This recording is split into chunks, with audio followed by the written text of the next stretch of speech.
Freddy the Pig, To and Again, Chapter 7. One afternoon, as the animals were marching along southward, they came to a deep, dark pine wood. It was a warm day, and they were getting nearer Florida now. The road was very rough and stony. They were all hot and tired and cross. Even good-natured Mrs. Wiggins grumbled as they plodded along between the rows of tall, gloomy trees. "I wish these woods would come to an end," she said. "I never saw such a place. Nothing but pine needles, no grass, no water, and it's almost supper time, too." Robert put his nose up in the air and sniffed. "I smell rain," he said, and just as he did so, there came a long, low grumble of distant thunder. "Well, we have to find a shed or a barn or something," said Hank, the old white horse. "I'm not going to stand under a tree in a thunder shower for anybody." "My goodness," said Henrietta crossly. "What's the good of talking? Why don't you do something? Jinx, why don't you climb a tree and see if you can see a barn?" This was sensible advice, and so Jinx climbed up to the top of the tallest pine he could find. When he came down, he said, "I saw the sun going down in the west, and I saw a thunderstorm coming up in the south. And the woods go on for miles and miles. But about half a mile further along, there's a little log house. And there's a chimney on the house, and there's smoke going into the chimney." "Coming out of the chimney, you mean," said Hank. "I mean just what I say," said Jinx. "There's smoke coming from all parts of the sky and gathering into the cloud and pouring down the chimney." "Fiddlesticks!" exclaimed Henrietta. "I never heard of such nonsense." "I don't know whether it's nonsense or not," said the cat, "but that's what I saw. If you're so smart, why don't you climb up the tree and take a look yourself?" Henrietta didn't dare climb that tree, so she said, "Fiddlesticks!" again in a very loud voice, and walked off. It was getting darker and darker, and the thunder was rumbling and rolling and coming nearer and nearer. "Well, there's no use quarreling about it," said Mrs. Wiggins. "If there's a house, there's a barn, and if there's a barn, maybe we can get into it, out of this rain. I'm going along." And as there was a very sensible speech, they all started along after her. Pretty soon they saw the log house. It sat back from the road and was almost hidden by the trees and the bushes that grew close up to its wall, so that if Jinx had not seen it from the treetop, they might have walked right by it and never noticed it. And sure enough, round the top of the chimney was whirling what looked like a cloud of smoke. It whirled round and then plunged down, and as the animals had never seen smoke going the wrong way before, they just stood and stared at it. "What did I tell you?" said Jinx, but Henrietta didn't answer him. She went up close to the house and looked, and although it was pretty dark, she saw that it wasn't smoke after all, but a flock of birds, who were coming from every direction and dropping down the chimney. "There's your smoke," she exclaimed scornfully. "Chimney swallows. They live in the chimney, and they're going home to sleep. Smoke, indeed. That's a cat for you, jumping at conclusions." "I'll jump at you if you say any more," said Jinx, "and pull all your tail feathers out, so there." Come," said Mrs. Wiggins. "Stop your fighting, animals. If there are swallows in that chimney, it means that there hasn't been a fire built in the house in a long time, and that means nobody lives there. Let's get inside." Bang, bang, bingle, boom, went the thunder, and the animals made a rush for the door and got inside just as the rain came down with a swish and a rattle. There was only one room in the house, and in it were 2 chairs and a table and an empty barrel and a pile of old newspapers. Opposite the door was a big fireplace, and beside the fireplace was a neat pile of firewood. But everything was very dusty. Nobody had lived in the house a long time. Outside, the rain was coming down in torrents, and the thunder and lightning was very bad indeed, but the animals were happy because they were dry.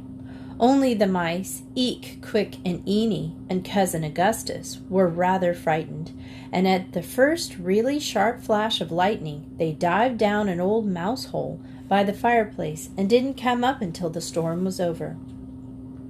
After the thunder and lightning had gone farther away again, and the rain had settled down to a good steady all-night pour, Robert said, "It's getting cold.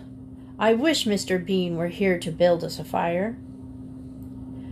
"There are some matches up there," said Charles, the rooster, who had perched on the mantel over the fireplace. "I believe I could build one myself," said Robert. "I've seen him do it often enough. Chuck down a couple of matches, Charles." "And what about all those swallows in the chimney?" asked Henrietta. "I suppose you never thought about them." "We'll invite them down to sit around the fire with us," said Robert. He called up to the swallows and invited them down, and pretty soon they began dropping down in twos and threes.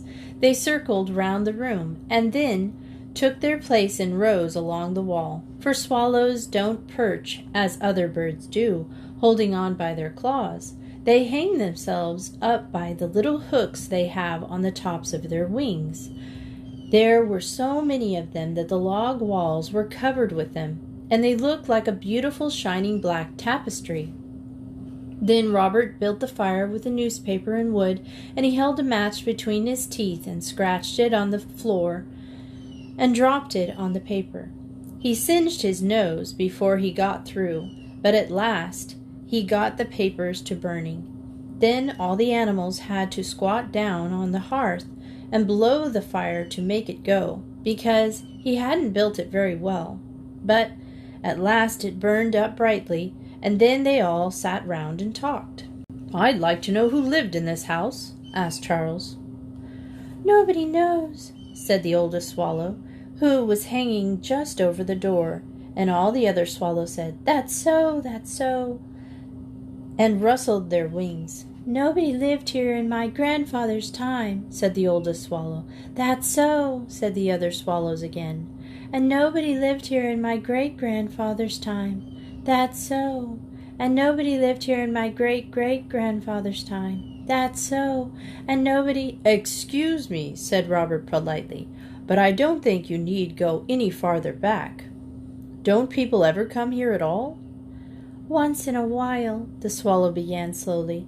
Before he could go on, the youngest swallow piped up, "That's so." The eldest swallow glared at him crossly, and his mother spanked him soundly for speaking out of turn, for it is a custom among the swallows for the eldest and wisest one to do all the talking, and for the others to say, "That's so," when he has finished. They do this because there are so many of them, and if they all talked at once in their little twittery voices, nobody would be able to understand what they were talking about. "Once in a while," the eldest swallow went on. Then the little swallow had been spanked and sent off to cry softly in the corner. "Men come out to this house to look for the money that is supposed to be hidden here. It is said that a bag of $20 gold pieces is concealed in or somewhere near the house, but if that is so, nobody has ever found it." The animals were all very much excited at this piece of news. Of course, they could not use money themselves, but they thought how nice it would be if they could find the gold and take it back to Mr. Bean, who needed money so badly. Then he could buy all the things he wanted, and could repair the barn and the hen house, and perhaps put stoves in them to keep the animals warm in the cold weather. So they all started hunting for the place where the money was hidden. Hank tapped with his hoof on the floor and the walls to see if they sounded hollow, and Jinx the cat climbed up on all the shelves and peered into cupboards, and Eek, Quick, and Eenie and Cousin Augustus went back down the old mouse hole in the corner and scurried round under the floor and explored every crack and crevice. Even Mr. and Mrs. Webb slipped into the many cracks in the walls and the fireplace and looked round, but they didn't find any sign of the money. "The only place we haven't looked is the chimney," said Freddie the pig at last. "It is not in the chimney," said the oldest swallow. And all the other swallows said, "That's so." "Well, I guess we'll have to give it up," said Freddie. "It isn't in the house, and if it's buried outside, we could never possibly find it." And so they gave it up and came back and sat round the fire and told stories and played guessing games till bedtime. Chapter 8. Early the next morning Mr. Webb slipped out to get a breath of fresh air before breakfast. It was a bright, clear morning. He took a long drink of fresh, cold water from a raindrop and then strolled along over the pine needles, humming to himself. "Oh, the winding road is long, but never too long for me." Pretty soon he met an ant. "Good morning," he said politely. "I am a stranger in these parts. I wonder if you can tell me if there is any good fly catching in this vicinity." Now, almost always, if you speak to an ant, no matter how pleasantly, it will walk right by without answering. Ants do this because they are always busy, and they think conversation is a waste of time. But Mr. Webb was a fine-looking spider, and the ant was rather flattered at being spoken to by him. So she said, "I'm sure I don't know, sir, but there aren't many spiders in our neighborhood, so I should think not." "Ah, that's a pity," said Mr. Webb, "but seems a very pleasant neighborhood." "We like it," said the ant, "although it's not as pleasant as it used to be before the robber ants came. They live in an old stump down in the woods, and they are all the time stealing our children and robbing our storehouses." "Dear me," said Mr. Webb, "that is a trying story." "Indeed, you may say so," she replied. "It's hard enough to bring up a family of 50 children these days without having robbers about. We had to leave our house and build a new house deeper under the ground, so it wouldn't be so easy for them to break into it. Perhaps you'd like to see it?" "I should be charmed," said the spider. So she led him to where there was a little hole in the ground, out of which ants were carrying bits of dirt and sand, which they dropped inside before hurrying back for more. She led him down the hole and into a long tunnel. Part of the tunnel was so narrow that Mr. Webb had trouble squeezing through, but at last they came out in a large room, which was really the ants' dining room. Here there were dozens of ants running to and fro, popping in and out of the doorways, some of them bringing food, which they fed to the ant children, and others carrying out dirt from the tunnels and corridors they were building. They were all much too busy to pay any attention to their visitor, and they merely nodded and said, "How do?" and went on with their work. "It is a very pleasant house," said Mr. Webb, when he had been shown through all the many rooms and passages. "Ah, you should have seen our other house," said the ant with a sigh. "Gold floors in the reception hall and the dining room, and a gold ceiling in the nursery. There wasn't a finer one in the woods." Mr. Webb pricked up his ears at this. "I should think not," he said. "Gold floors, eh? Now, may I ask what happened?" "Nobody knows," said the ant. "When my grandmother first moved into the house, some of them were there, and then later, when we enlarged the house and dug out more rooms, we found more of them." "I should like to see that," said Mr. Webb. "If I weren't so busy this morning, I would take you over and show you them myself," said the ant. "I'm afraid I'm keeping you from your work," said Mr. Webb, "so I'll just run along. But if you will show me where your old house is, I'll run in and look at it on my way back to join my friends." So the ant went up to the door with him and showed him just which way to go, and then he thanked her politely for her hospitality and said goodbye. Without much trouble he found the house that the ant had moved out of. He crawled down the tunnel into the empty rooms that had once been a happy home, but were now empty and deserted. Soon he stood in the dining room. It wasn't very large.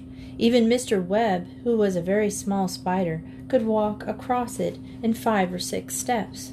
But sure enough, the floor was as bright and shiny yellow gold, and there were raised letters on it and the figure of an eagle. Now, before he was married, Mr. Webb had traveled round a good deal, and once he had lived in a bank. So he knew what a $20 gold piece looked like, and now he knew the floor of this aunt's dining room was a $20 gold piece. He did not wait to look at the other rooms, but hurried back to the log house as fast as he could go, for he remembered what the swallow had told them about the bag of gold, and he knew that he had found it. This was what had happened. The ant who had first built their house had happened to begin digging just where a bag of gold was buried.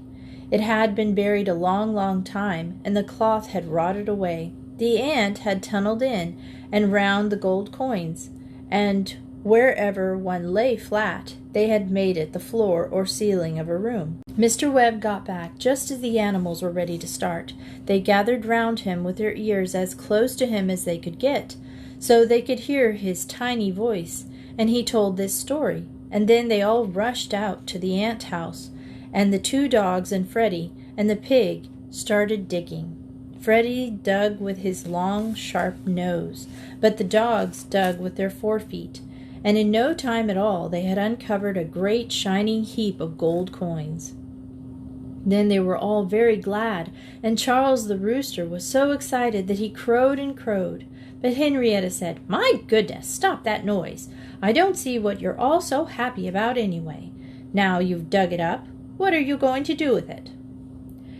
"Take it back to Mr. Bean, of course," said Robert. "What are you going to do about going to Florida, then?" asked Henrietta. "Are you going to lug it all the way to Florida and then back again? And what are you going to carry it in?" "We hadn't thought about that," said the animals. "Well, you'd better think about it now," said Henrietta. "The only thing you can do with the gold now is to bury it again and get it when we come back from Florida. But I'm sure I don't know how we're going to take it with us to Mr. Bean." "Oh, we can carry it in baskets or something," said Freddie. "Don't you worry about that, Hen." So they scraped the earth back into the hole and covered up the treasure, and then they started along. Chapter 9. As they went on southwest, the days grew hotter. Away back up north, at the other end of the road down which they were traveling, snowflakes were flying, and Mr. Bean's breath was like smoke in the frosty air. When Henrietta's sisters woke him in the morning, and he put his head out of the window to see what the day was going to be like. But down the south the air was soft and warm in the trees, and the fields were green, and the animals trampled along merrily all day, and camped by the roadside at night. The only thing that worried them was how they were going to get the gold coins back to Mr. Bean. There were about half a bushel of them, and even if they were in a sack or a basket, they would be much too heavy for one animal to carry, because gold is heavier than almost anything else in the world. But Mrs. Wiggins, who always looked on the bright side of things, said, "We have got all winter in Florida to think about how to carry them. If we can't think of some scheme by spring, we aren't very bright animals. I, for one, don't intend to worry about it any more." By this time the travelers had got used to being stared at by the people they met, and so almost always they were coming to a village they walked straight through it instead of going round. When they did this, Jack and the black dog would go to the butcher shop and sit up on their hind legs and beg at the doorway, and usually the butcher would give them a piece of meat or a bone, which he shared with Robert.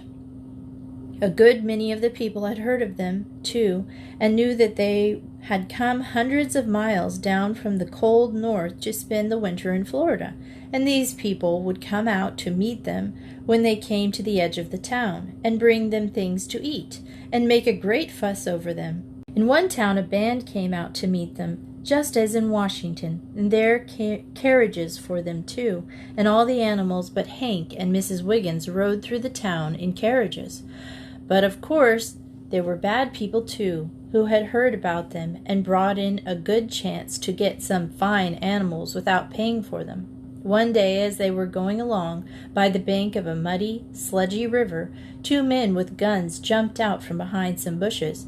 As soon as they saw the guns, the animals started to run, but they were too quick, and before they knew what had happened to them, Hank and Mrs. Wiggins had ropes round their necks and were being led off down the road. The other animals knew that the man would shoot them with the guns if they tried to help their friends, so they hid in the bushes and then followed along, keeping out of sight. Pretty soon the men came to a gate, and they led the cow and the horse through the gate and past a small white house and locked them up in a big red barn. Then they walked back to the house, whistling, and they put their guns over their shoulder to get their supper. But it was 6 o'clock. So they hid in the bushes, and then, following along, keeping out of sight. Pretty soon the men came to a gate, and they led the cow and the horse through the gate and past a small white house, and locked them up in a big red barn. And then they walked back to the house, whistling, with their guns over their shoulders, to get their supper, for it was 6 o'clock. "I guess there's two animals that won't do any more migrating," said one. And the other laughed a louder, coarse laugh, and said, "They'll do a little work now, instead of loafing round the country." And they opened the door and went into the house without wiping their muddy boots on the doormat. As soon as they had gone in, Jinks the cat sneaked up to the barn through the long grass. He crept along so very carefully that the tops of the grass hardly moved. He climbed up and looked in through a little dusty window and saw Hank and Mrs. Wiggins standing on the barn floor. Their heads drooped, and they looked very miserable and unhappy. Then he tapped cautiously on the window with his claw and called in a low voice, "Hey, Hank!" The horse jumped and raised his head. "Is that you, Jinks?" he said. "Yes," said the cat. "I came to see if you were all right. The others are hiding in the bushes down by the river. We're going to try to rescue you." "Well, I don't see how you're going to do it," said Hank. "We are both tied up, and the barn door's locked. It's very discouraging. To come all this distance and get almost to Florida and then be stolen, I'm sure I don't know what Mr. Bean will say." "Now don't talk like that," said Jinks. "You'll escape somehow. We won't desert you. Do you suppose you could kick a couple of boards out of the side of the barn, if you could get those loose?" "I won't say I couldn't," said Hank. "I've got my heavy shoes on. But it would take some time before I had made any opening big enough to get out of, and the men would hear the racket and come out and tie me up again." "We'll attend to that," said Jinks. "You just have patience now, and I'll send the mice to get you loose. They'll gnaw out those ropes and straps off you in no time, and then I'll come and tell you when it's time to break out." So Jinks went and told the mice, and they got into the barn through a crack in the floor and gnawed at the ropes with their little sharp teeth until they had cut them in two.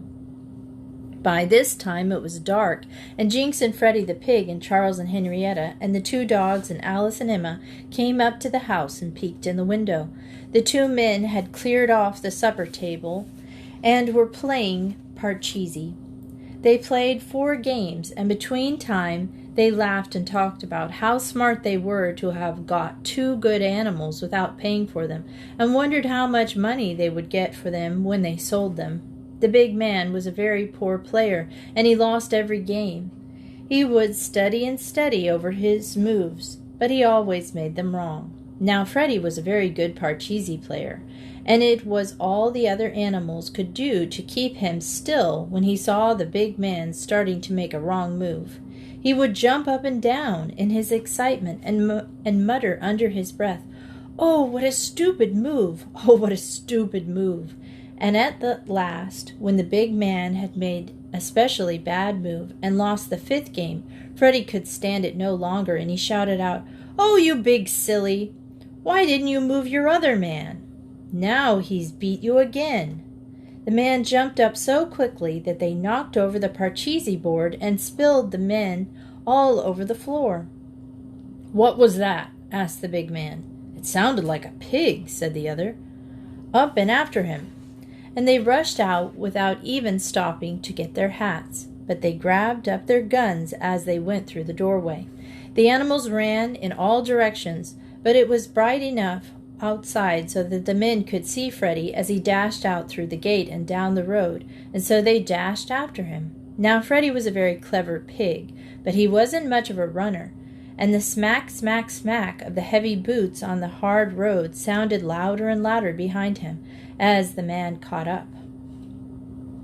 "They're going to catch me," he thought. "Oh dear, I do hope they don't like pork, the great stupid creatures. I could beat them at Parcheesi, and I could beat them at eating. I'm ever so much brighter than they are. But they're going to catch me, and I've got more legs than they have, too." He didn't dare turn off the road because his legs were so short that he knew he would very quickly get tangled in the brambles. But the road was close to the river at that place. So just as the big man reached out to grab him by the tail, Freddie dodged and jumped with a splash into the water. Most pigs don't like water any too well, but Freddie had been taught swimming by Emma, the duck, and he could do all sorts of fancy strokes and could even swim on his back, which is something hardly any pigs ever learn to do. So he struck out bravely for the other shore. The men stopped short. The big one raised his gun to shoot, but the other said, "No, no, don't shoot. We want to capture him alive and sell him." And he pulled off his coat and shoes and jumped in after Freddie. The big man waited a minute, and then he too laid down his gun and took off his coat and shoes and jumped in. Freddie heard them puffing and blowing behind him like sea lions, but he put his snout down into the water and swam the Australian crawl the way Emma had showed him, and pretty soon he came to the other bank. There was no use climbing out and trying to run away, because the men would catch him, so he turned round and swam back again. For quite a time the men chased him up and down and crossed the river, and once or twice they nearly had him, but he was very wet and slippery, so that there was nothing for them to get hold of, and every time he got away. And then, at last, he heard a dog bark. The sound came from the place on the bank where the men had left their guns, and Freddie swam towards it, and there, close down by the edge of the water, were all the animals, and Hank and Mrs. Wiggins were there too, because they had broke out of the barn while the men were chasing Freddie. Robert and Jack helped the exhausted Freddie out of the water, but when the two men started to follow him, they growled and barked and showed their teeth. Then the men swam downstream a ways, but the dogs followed along the bank and growled at them every time they tried to land.